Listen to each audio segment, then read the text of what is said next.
Yes, loud and clear. Kim Pao, paborito nga ba ng Kapamilya Network at Prime Video, Philippines? I'm overheated, can hardly sleep at night, doing crazy dreaming. You're the reason why, hiding by the baby. Tila, wala na ngang makakapigil pa sa pamamayagpag at pagbulusok ng karera at love team ni Kim Chiu at Paolo Abilino, na kahit nga ang kanilang series na The Alibay ay pinag-uusapan, kahit tuwing Biyernes lang mapapanood sa Prime Video Philippines ang 2 episode ng nasabing serye. Patuloy ang pagtitrending nito at pinag-uusapan kung kaya naman sinasabi ng marami na isang araw ang Kim Pao sa paborito ng Kapamilya Network at ng Prime Video Philippines. Siyempre naman, bukod sa bankable, abay malaking perang ipinapasok nila sa ABS at ganun din sa collaboration ng Prime Video Philippines. Kaya naman alagang-alaga ang Kim Pao. Mawawala ng nanay yung anak mo. And your conscience will eat you forever. Claudia, ginagawa ko to for Bea. Ginagawa ko to para sa anak natin. Think of Bea, okay? Think of Bea. I'm so sorry. I'm so sorry. I'm just desperate. Please, just give me one. Claudia, you need help.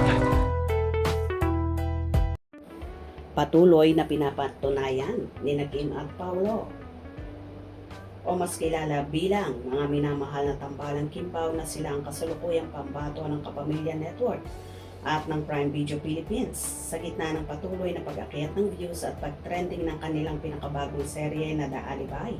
Isang emosyonal ngunit mapagkumbabang pahayag ang inihandog ni Chinita Princess sa lahat ng tagahanga at manonood na nagbibigay diin sa lalim ng kanilang pagmamahal sa sining at ang sakripisyo sa likod ng proyekto.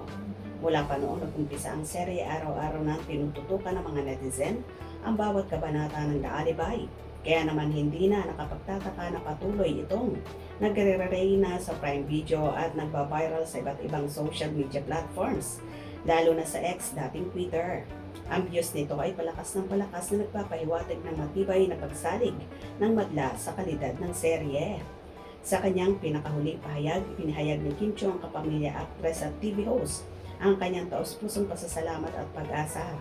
Hiling niya raw ay mas mapanood pa ang serye ng mas maraming audience dahil pinaghandaan at pinaghirapan nila ang proyektong ito. Ang simpleng pahayag na ito ay lalong nagpakita ng kanyang genuine desire na maibahagi ang kanilang obra sa mas malawak na mundo.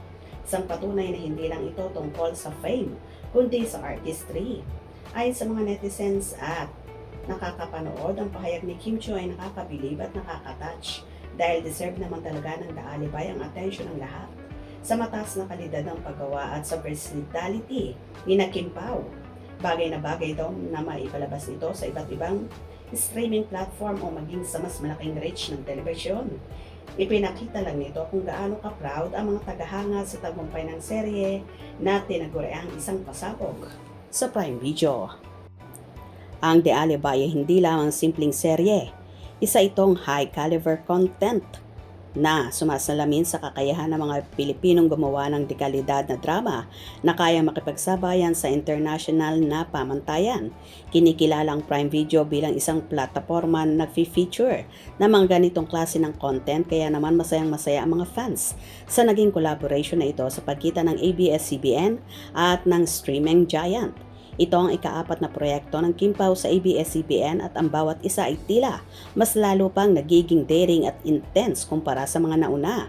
Sa grand launch ng serye, inamin ng mga bida at direktor na ang pagtutulungan at tiwala sa isa't isang naging susi, kaya nila nagawa ng buong husay ang kanilang mga karakter.